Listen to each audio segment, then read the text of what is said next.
Good morning student. आज हम बात करेंगे मध्यकाल भारत की। मध्यकालीन भारत में क्या स्थिति थी। प्रथम वर्ष में अपने प्राचीन भारत के बारे में पढ़ा था, जिसमें वैदिक संस्कृति बाद में गुर्जर पठियार शासकों के बारे में, और अंत में अपन ने पृथ्वीराज चौहान के बारे में पढ़ा था। अब मध्यकालीन भारत में जो हम बात करेंगे उसमें मुख्य रूप से बाह्य आक्रमण,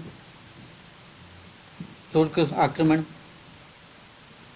सल्तनत काल और मुगल काल।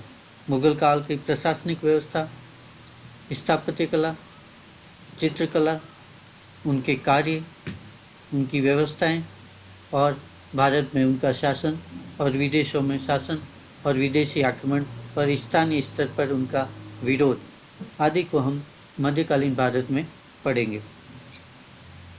तुर्क आक्रमण के समय शाही वंश का महत्वपूर्ण सवाल पूछा जाता है, कौन शाही वंश था और किस किसने इनका सहयोग किया।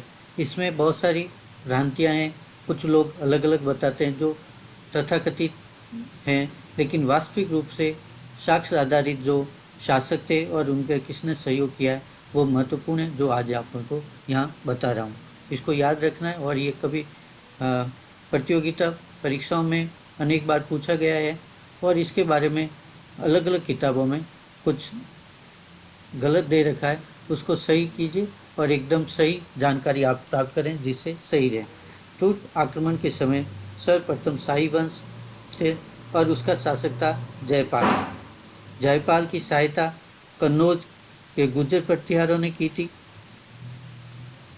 चौहानों ने की थी, और चंदेलों ने से उनको सहायता मिली थी। इस प्रकार कन्नौज, गुर्जर प्रतिहार, चौहान और चंदेलों से जसपाल या जयपाल, जिसका शाही वंश का शासक था, उसको सहायता मिली।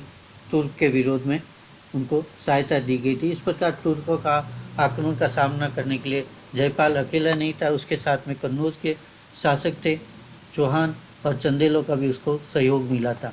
सैनिक रूप से और आर्थिक रूप से भी उसको सहयोग मिला था।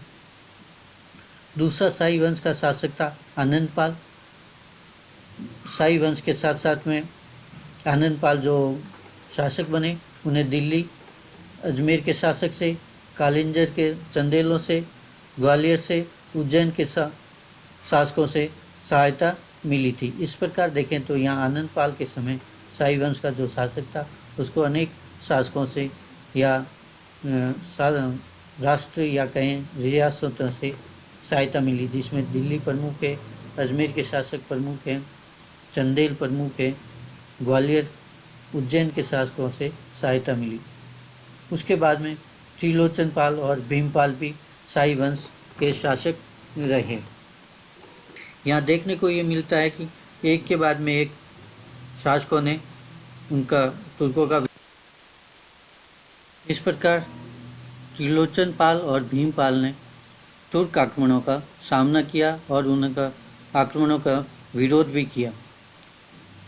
इस तरफ देखें तो तुर्क आक्रमण शाही वंश जयपाल, आनंदपाल, त्रिलोचन पाल और भीमपाल के समय रहे। लगातार आक्रमण हो रहे थे। धीरे धीरे तुर्कों का साम्राज्य विस्तार हुआ और शाही वंश धीरे धीरे दबाव में हार गए।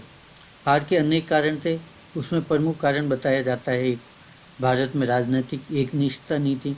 सहयोग तो कर रहे थे लेकिन पूर्ण रूप से सहयोग उन्होंने नहीं किया। किसी शासक ने सहयोग जरूर किया लेकिन पूर्ण रूप से सहयोग या खुद आकर युद्ध में सहयोग नहीं किया, जबकि थोड़ी सी सेना भेज दी। इस प्रकार सहयोग तो था लेकिन पूर्ण रूप से सहयोग किसी शासक का शाही वंश को नहीं मिला। इस प्रकार यहाँ पर राजनीतिक एकनिष्ठता नहीं देखने को मिलती तुर्कों के विरुद्ध में। बाहरी रूप से देखें तो एक थे, आक्रमण के समय सहयोग भी कर रहे थे, पर आंतरिक रूप से देखें तो पूर्ण रूप से जब तक किसी का सहयोग नहीं मिलता कोई अकेला व्यक्ति नहीं जीत सकता। दूसरा प्रमुख कारण था सैनिक गतिशीलता।